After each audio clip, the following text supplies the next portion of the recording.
गेहूं में इस अवस्था पर अगर आपने ये वाली गलती कर दी तो उत्पादन निश्चित ही घट जाएगा। इस अवस्था पर इन चीजों का उपयोग आप जरूर करें। किसान भाइयों, गेहूं में 75 से 80 दिन की अवस्था सबसे महत्वपूर्ण मानी जाती है, क्योंकि इस समय गेहूं में झंडा पत्ती यानी कि फ्लैग लीफ निकल रही होती है। और यह अवस्था एक ऐसी अवस्था होती है, इस समय हम सही न्यूट्रिशन, सही पोषक तत्व का उपयोग करके उत्पादन को निश्चित ही बढ़ा सकते हैं। तो 75 से 80 दिन की अवस्था पर हम गेहूं के अंदर ऐसे कौन से न्यूट्रिशन का उपयोग करें, ऐसे कौन से पोषक तत्व का स्प्रे करें जिससे हम गेहूं के उत्पादन को बढ़ा सके। तो वीडियो को आप लास्ट तक जरूर देखिएगा। बट हाँ, उससे पहले चैनल से अगर आप पहली बार जुड़े, अभी तक सब्सक्राइब नहीं किया है तो सब्सक्राइब कर ले, साथ ही पास वाली घंटी को दबा दे ताकि हमारी हर वीडियो आपके पास पहुंच सके। किसान भाइयों, फ्लैग लीफ यानी कि झंडा पत्ती गेहूं की सबसे लास्ट वाली पत्ती होती है।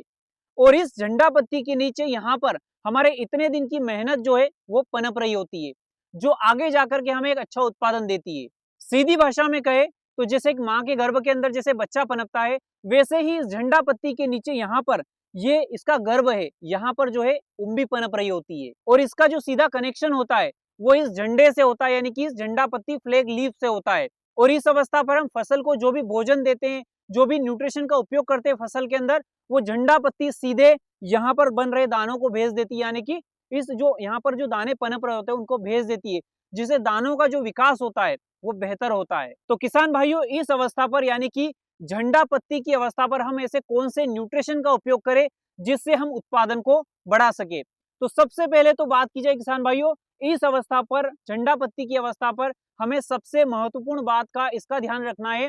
कि इस समय पर आपको किसी भी हेवी फंगीसाइड का उपयोग या हेवी इंसेक्टिसाइड का उपयोग नहीं करना है, क्योंकि इससे आपकी बाली में हो रही पोलिनेशन की जो क्रिया है वो प्रभावित हो सकती है। अब पोलिनेशन की जो क्रिया होती है, यानी कि जो परागण की क्रिया होती है, उसका प्रभावित होने का मतलब यह होता है कि आपकी जो बाली है, आपकी जो उम्बी है, बाद में टेढ़ी मेढ़ी निकल सकती है, उम्बी के अंदर जगह खाली रह सकती है, दाने कम बन सकते हैं, जिससे उत्पादन पर सीधा का सीधा प्रभाव पड़ सकता है। तो इसीलिए इस बात का विशेष करके ध्यान रखना है कि ज्यादा हेवी फंगीसाइड और ज्यादा हेवी इंसेक्टिसाइड का उपयोग इस समय पर नहीं करना है, ताकि आपकी जो गेहूं में बन रहे दाने में जो पोलनाइजेशन की जो क्रिया हो रही है वो प्रभावित ना हो। तो किसान भाइयों, अगर ऐसी अवस्था आपके यहाँ पर हो गई है, यानी कि झंडा पत्ती की अवस्था हो चुकी है, तो इस समय किसान भाइयों आपको स्प्रे में एनपीके 05234 के साथ में एनपीके 05234 के साथ में जिंक, सल्फर, पोटास और बोरोन युक्त न्यूट्रिशन का उपयोग करना है। जो भी आपको न्यूट्रिशन बाजार में मिल जाए इन 4 तत्वों वाला, तो कॉम्बिनेशन वाला, तो आपको स्प्रे करना है। इससे आपकी फसल में परागण की जो क्रिया है, जिसे हम पोलिनेशन की क्रिया कहते हैं, वो बेहतर तरीके से होगी और आपकी जो बाली है वो बेहतर बाहर निकलेगी, बाली की साइज बड़ी रहेगी, बाली के अंदर जो है दाने खाली नहीं रहेंगे और आपका उत्पादन निश्चित ही इससे बढ़ेगा।